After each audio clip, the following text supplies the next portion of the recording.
opposition is creating a north-south divide. Prime Minister Modi. Today, I want to share my pain on a specific matter. The way language is being spoken these days to break the country. These new narratives are being made for political gains. An entire state is speaking this language. Nothing can be worse for the country than this. What language have we started? Mr. Modi said such narratives were not good for the country and could jeopardize its future. This nation is not just a piece of land for us. It is like the human body. If there is pain somewhere, the hand doesn't say that the thorn is in the foot, and it doesn't concern me. If there is pain anywhere in this country, pain should be felt for everyone. If one body part doesn't work, the entire body is dubbed as handicapped. If any part of the country is left without development, then the country cannot become developed. Therefore, we should look at the country as one and not separate parts. देश के अंदर ये भाव तोड़ने की क्या प्रयास हो रहा है कि भाई ये तोड़ रहे हैं हमारा टैक्स, हमारा मनी.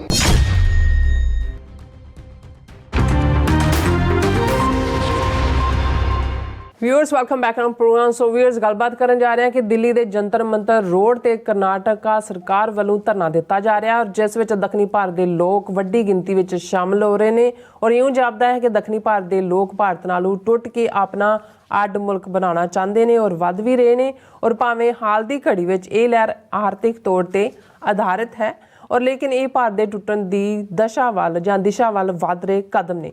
ਸੋ ਇਸ ਬਾਰੇ ਆਪਾਂ ਗੱਲਬਾਤ ਕਰਨ ਜਾ ਰਹੇ ਹਾਂ. ਸੋ ਅਸੀਂ ਚਾਹਾਂਗੇ ਕਿ ਤੁਸੀਂ ਇਸੇ ਤਰ੍ਹਾਂ ਬਣੇ ਰਹਿਣਾ, ਦੇਖਣ ਸੁਣ ਲਈ ਐਂਡ ਲਿਖਣ ਲਈ ਤੁਹਾਡਾ ਸਭ ਦਾ ਬਹੁਤ ਬਹੁਤ ਧੰਨਵਾਦ ਜੀ. ਡਾਕਟਰ ਸਾਹਿਬ ਕੀ ਵਿਚਾਰਾਂ ਨੇ? ਦੇਖੋ 2 ਦਿਨ ਪਹਿਲਾਂ ਅਸੀਂ ਇੱਕ ਜਿਹੜਾ ਕਰਨਾਟਕਾ ਤੋਂ ਲੋਨ MP ਹੈ ਕਾਂਗਰਸ ਪਾਰਟੀ ਦਾ, ਉਸ ਨੇ ਪਾਰਲੀਮੈਂਟ ਦੇ ਵਿੱਚ ਖਲੋ ਕੇ ਕਿਹਾ ਸੀ ਔਰ ਫਿਗਰਸ ਦੇ ਕੇ ਕਿ ਕਿਵੇਂ ਅਸੀਂ ਕਿੰਨਾ ਰੈਵਨਿਊ ਜਾਂ ਕਿੰਨਾ ਟੈਕਸ ਸੈਂਟਰ ਨੂੰ ਦਿੰਦੇ ਹਾਂ ਔਰ ਉਹਦੇ ਚੋਂ ਕਿੰਨਾ ਜਿਹੜਾ ਹੈ ਉਹ ਸਾਨੂੰ ਵਾਪਸ ਮਿਲਦਾ ਹੈ. ਔਰ ਮੈਂ ਇੱਕ ਹੋਰ ਯੂਟਿਊਬਰ ਦਾ ਦੇਖ ਰਿਹਾ ਸੀ ਕਿ ਵੀ ਹਾਲ ਇਹ ਹੈ ਕਿ ਜੇ 1 ਰੁਪਇਆ ਦੱਖਣੀ ਭਾਰਤ ਚੋਂ ਉਹਨਾਂ ਨੂੰ ਟੈਕਸ ਜਾਂਦਾ ਤੇ ਉਹਨਾਂ ਨੂੰ ਵਾਪਸ 7 ਪੈਸੇ ਮਿਲਦੇ ਨੇ ਰੁਪਈਏ 'ਚ, ਜਦੋਂ ਕਿ ਬਿਹਾਰ ਔਰ UP ਔਰ ਮੱਧ ਪ੍ਰਦੇਸ਼ ਜੇ ਉਹ 1 ਰੁਪਈਆ ਦਿੰਦੇ ਨੇ ਤਾਂ ਉਹਨਾਂ ਨੂੰ ਜਿਹੜਾ 8 ਰੁਪਏ ਮਿਲਦੇ ਨੇ. ਮਤਲਬ ਇਹ ਪਰਸੈਂਟੇਜ ਉਸ ਲਿਹਾਜ਼ ਦੇ ਨਾਲ, ਕਿਉਂਕਿ ਪਾਪੂਲੇਸ਼ਨ ਬੇਸ ਔਰ ਦੂਸਰੀਆਂ ਲੋੜਾਂ ਦੇ ਥੱਲੇ ਇਵੇਂ ਦਾ ਕਰਦੇ ਨੇ. ਔਰ ਉਹਨੇ ਕਾਂਗਰਸ ਦਾ ਇੱਕੋ ਇੱਕ MP ਹੈ, ਉਹਨੇ ਇਹ ਗੱਲ ਕਹੀ ਕਿ ਜੀ ਜੇ ਇਹੀ ਹਾਲ ਰਿਹਾ ਤਾਂ ਫਿਰ ਅਸੀਂ ਦੱਖਣ ਦੇ ਸੂਬੇ, ਜਦੋਂ ਅਸੀਂ ਦੱਖਣੀ ਭਾਰਤ ਕਹਿੰਦੇ ਹਾਂ ਤਾਂ ਦੱਖਣੀ ਭਾਰਤ ਦੇ ਵਿੱਚ ਇਹ 5 ਸੂਬੇ ਮੁੱਖ ਤੌਰ ਦੇ ਉੱਤੇ, ਜਿਨ੍ਹਾਂ ਦੇ ਵਿੱਚ ਕਰਨਾਟਕਾ, ਆਂਧਰਾ ਔਰ ਤੇਲੰਗਾਨਾ, ਤਮਿਲਨਾਡੂ ਔਰ ਕੇਰਲਾ, ਜਿਹੜਾ ਭਾਰਤ ਦੀ ਆਬਾਦੀ ਦਾ ਲਗਭਗ ਸ਼ਾਇਦ 30 ਕਰੋੜ ਆਬਾਦੀ ਬਣ ਜਾਂਦੀ ਹੈ. ਪਰ ਜੇ ਉਹਨਾਂ ਦੀ ਇਕੋਨਮੀ ਦਾ ਆਧਾਰ ਦੇਖੀਏ ਔਰ ਖ਼ਾਸ ਤੌਰ 'ਤੇ ਜਿਹੜਾ ਅੱਜ ਭਾਰਤ ਦੇ ਲਈ ਵੱਡਾ ਰੈਵਨਿਊ ਜਨਰੇਟ ਹੁੰਦਾ ਹੈ IT ਸੈਕਟਰ ਦਾ, ਆਊਟਸੋਰਸਿੰਗ, ਉਹ 120 ਬਿਲੀਅਨ ਡਾਲਰ ਦੇ ਨੇੜੇ ਤੇੜੇ ਦੀ ਜਿਹੜੀ ਹੈ, ਉਹਦੇ ਸਾਰੇ ਹੀ ਹੱਬ ਜਿਹੜੇ ਨੇ ਉਹ ਸਾਊਥ ਦੇ ਵਿੱਚ ਹੀ ਨੇ. ਉਹ ਚੇਨਈ ਹੈ, ਉਹ ਬੈਂਗਲੁਰੂ ਹੈ, ਜਾਂ ਹੈਦਰਾਬਾਦ ਹੈ ਜਿਹੜੀ ਹੱਬ, ਜਦੋਂ ਨਾਇਡੂ ਬਾਬੂ ਸੀ ਚੀਫ ਮਿਨਿਸਟਰ ਉਦੋਂ ਕੀ ਇਸ ਦੀ ਸ਼ੁਰੂਆਤ ਹੋਈ. ਸੋ ਇਹ ਇੱਕ, ਔਰ ਉਸ ਨੂੰ ਸਾਡੇ ਕਾਫੀ ਵਿਊਅਰਸ ਵੱਲੋਂ ਪਸੰਦ ਵੀ ਕੀਤਾ ਗਿਆ ਕਿਉਂਕਿ ਇਹ ਇੱਕ ਨਵੀਂ ਡਾਇਮੈਂਸ਼ਨ ਵੱਲ ਇਸ਼ਾਰਾ ਕਰ ਰਿਹਾ ਸੀ. ਪਰ ਕੁਛ ਨੇ ਜਿਹੜਾ ਇੰਡੀਅਨਸ ਨੇ ਇਹ ਕਹਿ ਕੇ ਜਦੋਂ ਭਾਰਤ ਦੇ ਵਿੱਚ ਮੰਗ ਹੋਈ ਕਿ ਜੀ ਇਹ ਕਾਂਗਰਸ ਦੀ ਸ਼ਰਾਰਤ ਹੈ, ਇੱਕ ਸੋਲ ਇੱਕ ਬੰਦੇ ਦਾ ਕਹਿਣਾ ਹੈ, ਇਵੇਂ ਨਹੀਂ ਸੋਚਿਆ ਜਾਂਦਾ. ਪਰ ਹੁਣ ਇਸ ਦੇ ਉੱਤੇ ਜਦੋਂ ਮੋਦੀ ਨੂੰ ਰਾਜ ਸਭਾ ਦੇ ਵਿੱਚ 4 ਪੈਰਾਗ੍ਰਾਫ ਦੀ ਤਕਰੀਰ ਕਰਨੀ ਪਈ ਔਰ ਵਜ੍ਹਾ ਕਿ ਕਰਨਾਟਕਾ ਦਾ ਚੀਫ ਮਿਨਿਸਟਰ ਖੁਦ, ਜਿਹਦਾ ਨਾਂ ਸਿੱਧਾਰਮਈਆ ਹੈ, ਚੀਫ ਮਿਨਿਸਟਰ ਸਿੱਧਾਰਮਈਆ, ਉਹਨੇ ਲੀਡ ਕੀਤਾ ਜੰਤਰ ਮੰਤਰ ਦੇ ਉੱਤੇ ਦਿੱਲੀ ਦੇ ਵਿੱਚ ਜਿੱਥੇ ਧਰਨੇ ਦਿੱਤੇ ਜਾਂਦੇ ਨੇ ਵੱਡੀ ਗਿਣਤੀ 'ਚ ਸਾਊਥ ਦੇ ਲੋਕ. ਔਰ ਇਕੱਲੇ ਇਹੀ ਨਹੀਂ ਕਿਉਂਕਿ ਕਰਨਾਟਕਾ ਦੀ ਤਾਂ ਸਰਕਾਰ ਹੀ ਕਾਂਗਰਸ ਦੀ ਹੈ, ਸਿੱਧਾਰਮਈਆ ਖੁਦ ਆਇਆ, ਪਰ ਉਹਨਾਂ ਨਾਲ ਕੇਰਲਾ ਤੋਂ ਵੀ ਔਰ ਚੱਲ ਰਿਹਾ ਧਰਨਾ, ਤਮਿਲਨਾਡੂ ਤੋਂ ਵੀ, ਔਰ ਦੂਸਰੇ ਨੁਮਾਇੰਦੇ ਜਿਹੜੇ ਨੇ ਆ ਕੇ ਸ਼ਮੂਲੀਅਤ ਕਰ ਰਹੇ ਨੇ. ਔਰ ਇਸ ਦਾ ਮਤਲਬ ਇਹ ਹੈ ਕਿ ਵੀ ਇਹ ਜਿਹੜਾ ਜਦੋਂ ਇਹ ਕਿਹਾ ਜਾਂਦਾ ਹੈ ਕਿ ਵੀ ਇਹ ਨਾਰਥ ਸਾਊਥ, ਹੁਣ ਇੱਕ ਪਾਸੇ ਤਾਂ ਹਿੰਦੂਤਵਾ ਦੇ ਏਜੰਡੇ ਥੱਲੇ ਇਹਨਾਂ ਨੇ ਇੱਕ ਭਾਵਕ ਏਕਤਾ ਬਣਾਉਣ ਦੀ ਕੋਸ਼ਿਸ਼ ਕੀਤੀ ਹੈ, ਇਮੋਸ਼ਨਲ ਯੂਨਿਟੀ, ਔਰ ਰਾਮ ਮੰਦਰ ਦੇ ਨਾਂ ਥੱਲੇ ਕਿ ਜੀ ਅਸੀਂ ਜਿਹੜਾ ਹੈ ਉਹ ਸਾਰਾ, ਪਰ ਅਸੀਂ ਉਸ ਡਿਸਕਸ਼ਨ 'ਚ ਵੀ ਕਿਹਾ ਸੀ ਕਿ ਵੀ ਜੇ ਇਹਨਾਂ ਦੇ ਦੇਵਤਿਆਂ ਨੂੰ ਔਰ ਦੂਸਰਿਆਂ ਨੂੰ ਦੇਖ ਲਈਏ ਤੇ ਉਹ ਵੀ ਇਲਾਕਿਆਂ ਦੇ ਵਿੱਚ ਵੰਡੇ ਹੋਏ ਨੇ। ਸਾਰਾ ਭਾਰਤ ਕੋਈ ਰਾਮਚੰਦਰ ਜੀ ਨੂੰ ਜਿਹੜਾ ਹੈ ਉਹ ਨਹੀਂ ਮੰਨਦਾ, ਔਰ ਈਵਨ ਵਿਸ਼ਨੂੰ ਅਵਤਾਰ ਵਾਲਾ ਵਿਸ਼ਨੂੰ ਦਾ ਕਾਨਸੈਪਟ ਤੁਹਾਨੂੰ ਸਾਊਥ 'ਚ ਨਜ਼ਰ ਨਹੀਂ ਆਏਗਾ। ਸਾਊਥ ਜਿਹੜਾ ਹੈ ਉਹ ਸ਼ਿਵ ਜੀ ਦਾ ਪੁਜਾਰੀ ਹੈ, ਉੱਥੇ ਤੁਹਾਨੂੰ ਸ਼ਿਵ ਮੰਦਰ ਮਿਲਣਗੇ। ਵਿਸ਼ਨੂੰ, ਰਾਮ ਜਾਂ ਕ੍ਰਿਸ਼ਨ ਜਿਹੜੇ ਵਿਸ਼ਨੂੰ ਅਵਤਾਰ ਨੇ ਉਹਨਾਂ ਦਾ ਕੋਈ ਆਧਾਰ ਨਹੀਂ ਹੈ। ਹੁਣ ਜਿਹੜਾ ਬਨਾਰਸ ਹੈ ਜਾਂ ਕਾਸ਼ੀ ਹੈ ਜਿਹਦੀ ਹੁਣ ਗਿਆਨ ਵਿਆਪੀ ਮਸੀਤ ਜਾਂ ਉਹਦੀ ਪੂਜਾ ਜਾਂ ਦੂਜੇ ਦਾ ਆਧਾਰ ਨੂੰ ਬਣਾਇਆ ਹੋਇਆ, ਉਹਦਾ ਸ਼ਿਵ ਦੇ ਨਾਲ ਰਿਸ਼ਤਾ ਜੋੜਿਆ ਜਾਂਦਾ ਹੈ। ਔਰ ਉਹਦਾ ਈਵਨ ਇਹਨੇ ਉਹ ਗੁੰਡਾ ਯੋਗੀ ਆਦਿੱਤਿਆਨਾਥ ਉਹਨੇ ਕਿਹਾ ਜੀ ਜੇ ਹੁਣ ਅਯੁੱਧਿਆ 'ਚ ਰਾਮ ਬਣ ਗਿਆ ਤਾਂ ਨੰਦੀ ਕਹਾਂ ਬੈਠਣੇ ਵਾਲਾ ਹੈ। ਹੁਣ ਉਹ ਜਿਹੜਾ ਸ਼ਿਵ ਜੀ ਦੀ ਸਵਾਰੀ ਉਹ ਬੋਲਦ ਹੈ, ਬੈਲ ਹੈ, ਉਹਨੂੰ ਨੰਦੀ ਕਿਹਾ ਜਾਂਦਾ ਜਿਹੜਾ ਉਹਦਾ। ਇਹਦਾ ਮਤਲਬ ਇਹ ਹੈ ਕਿ ਇਸ ਲਈ ਇਹ ਕਹਿੰਦਾ ਵੀ ਇਹ ਜਿਹੜਾ ਬਨਾਰਸ ਦੀ ਵਾਲਾ ਵੀ ਸ਼ਿਵ ਜੀ ਖੜੇ ਹੋ ਗਏ ਨਾ ਹੁਣ कि भाई ये है। फिर उन्हें कहा जी अगर शिव जी है तो कान्हा कहाँ आराम से बैठेंगे, मतलब मथुरा कृष्ण का जन्म स्थान भी कान्हा भी जड़ा है, और ये असी जड़ा है लिबरेट करवाना है। हुण दूसरिया ने बिल्कुल ठीक किया भी ये जी साउथ के उत्ते इन्हां दी ग्रिप बनाने की कोशिश कर रहे हैं। ये बनारस वाली मसीत नूं ढा के इत्थे जड़ा मंदिर बनाने की लाइन है वो शिव जी के पुजारियों लई, और ये मोदी ने दो किस किस्म के फंक्शन भी किए कि जी ये बनारस और तमिलनाडु का की ताल्लुक है और किवें की है।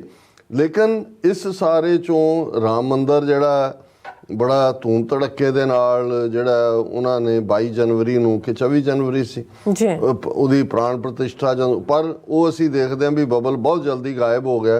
ठीक है भी उत्थे जाण वाले नॉर्थ जिवें इन्होंने ड्यूटियां लाइयां कि बई इलैक्शनां तक जिहड़ी जिहड़ी बीजेपी रूल स्टेट ने उत्थे इन्नियां बसां जाण, इन्ने लोग जाण, उन्हां नूं फ्री जिहड़ा वो टूरिंग फैसिलिटी दित्ती जाए।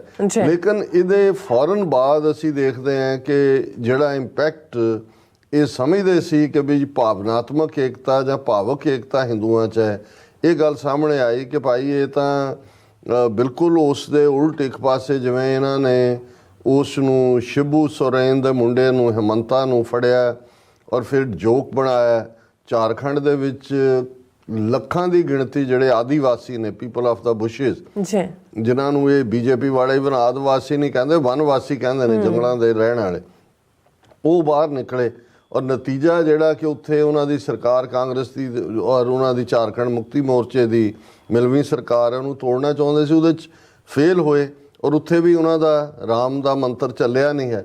ਪਰ ਜਿਹੜੀ ਇਹਨਾਂ ਦੇ ਲਈ ਹੁਣ ਸਭ ਤੋਂ ਵੱਡੀ ਇੱਕ ਫਿਕਰ ਵਾਲੀ ਗੱਲ ਔਰ ਜਿਹੜੀ ਸੀਰੀਅਸ ਡਿਬੇਟ ਸ਼ੁਰੂ ਹੋ ਗਈ कि दक्षिण दीयां स्टेटां ने, जिवें उन्हें कर्नाटका के MP ने कहा जे यही रहा तो साडे कोल कोई चॉइस नहीं रहेगी अदर दैन कि असीं अड मुल्क की मंग करिए।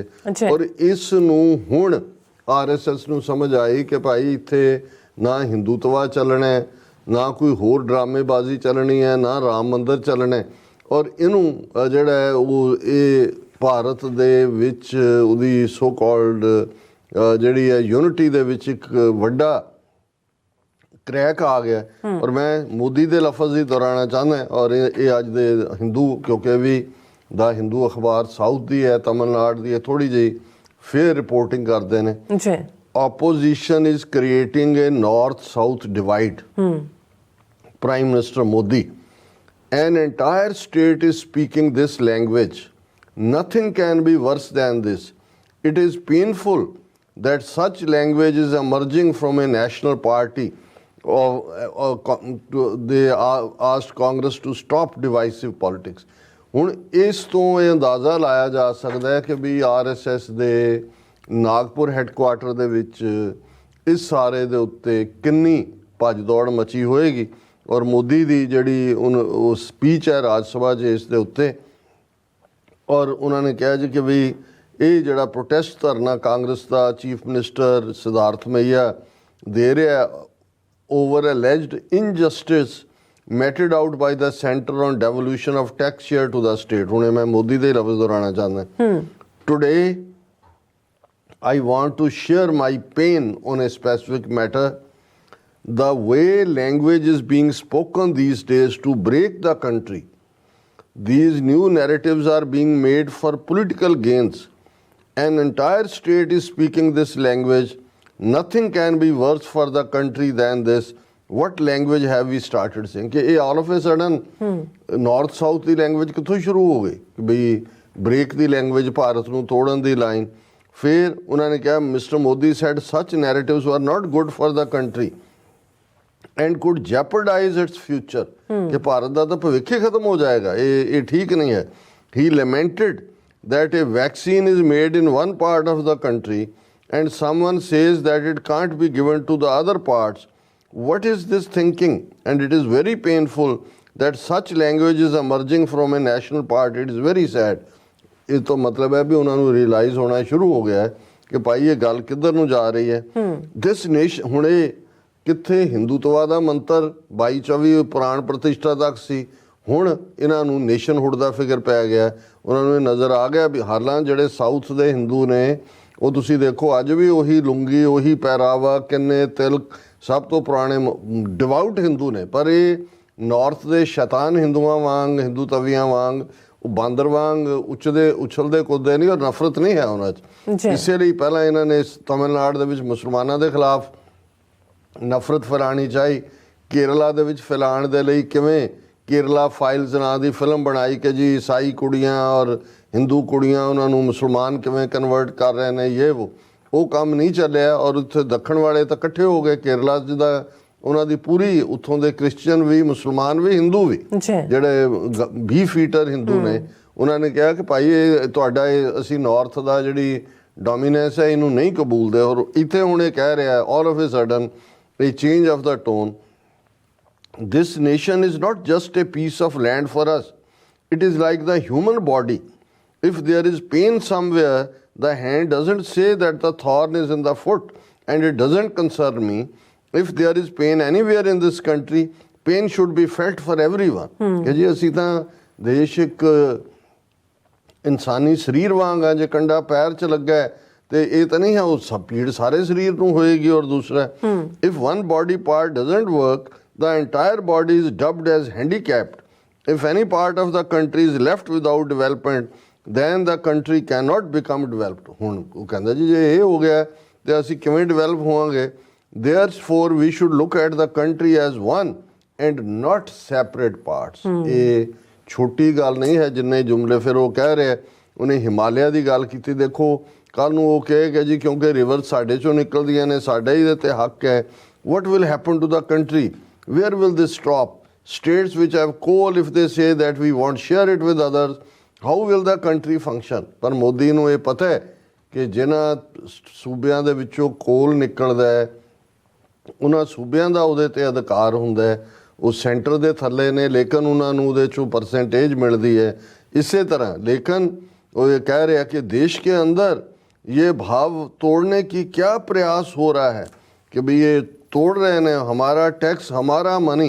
ये उन्होंने स्लोगन है जो उन्होंने उत्थे धरना चल रहा है कि हमारा टैक्स हमारा मनी, कि भाई तुसी टैक्स असी दईए ते तुसी जिहड़ा वो पैसा लुट के उन्होंने हिंदू बेल्ट वालियां नूं देई जाओ. सो असी जिहड़ा रिपीटेडली कहा कि भाई ऑलरेडी भारत दा हशर ਉਹੀ ਹੋਣ ਜਾ ਰਿਹਾ ਜੋ ਸੋਵੀਅਤ ਯੂਨੀਅਨ ਦਾ ਹੋਇਆ 15 ਟੁਕੜਿਆਂ 'ਚ ਟੁੱਟ ਕੇ, ਜੋ ਯੂਗੋਸਲਾਵੀਆ ਦਾ ਹੋਇਆ. ਔਰ ਇੱਥੇ ਇੱਕ ਪਾਸੇ ਜਿੱਥੇ ਇਹਨਾਂ ਨੇ ਗੰਦੀ ਰਿਲੀਜੀਅਸ ਡਿਵਾਈਡ ਦਾ ਏਜੰਡਾ ਰੱਖ ਕੇ ਲੋਕਾਂ ਦੇ ਵਿੱਚ ਫਸਾਦ ਪਾਉਣ ਦੀ ਕੋਸ਼ਿਸ਼ ਕੀਤੀ, ਉੱਥੇ ਹੁਣ ਸਾਊਥ ਦੀਆਂ 5 ਪਾਵਰਫੁਲ ਸਟੇਟਾਂ 25-30 ਕਰੋੜ ਲੋਕਾਂ ਵੱਲੋਂ ਆਲਮੋਸਟ ਇਕਨੋਮਿਕਲ ਡਿਵਾਈਡ ਦੇ ਨਾਂ ਥੱਲੇ ਉਹ ਲੈਵਲ ਆ ਗਿਆ ਵੀ ਇਹਨਾਂ ਦੇ ਹੈਡਲਾਈਨ ਇਹ ਹੈ ਕਿ ਨਾਰਥ ਸਾਊਥ ਡਿਵਾਈਡ. ਸੋ ਭਾਰਤ ਬੜੀ ਤੇਜ਼ੀ ਨਾਲ ਟੁੱਟਣ ਵੱਲ ਵੱਧ ਰਿਹਾ. ਜੀ ਡਾਕਟਰ ਸਾਹਿਬ ਤੁਹਾਡਾ ਬਹੁਤ ਬਹੁਤ ਸ਼ੁਕਰੀਆ. ਸੋ ਇੱਥੇ ਨੇ ਬ੍ਰੇਕ ਵਿਊਅਰਸ, ਤੁਸੀਂ ਇਸੇ ਤਰ੍ਹਾਂ ਜੁੜੇ ਰਹਿਣਾ. ਮਿਲਦੇ ਹਾਂ ਆਫਟਰ ਦਿਸ ਸ਼ਾਰਟ ਬ੍ਰੇਕ.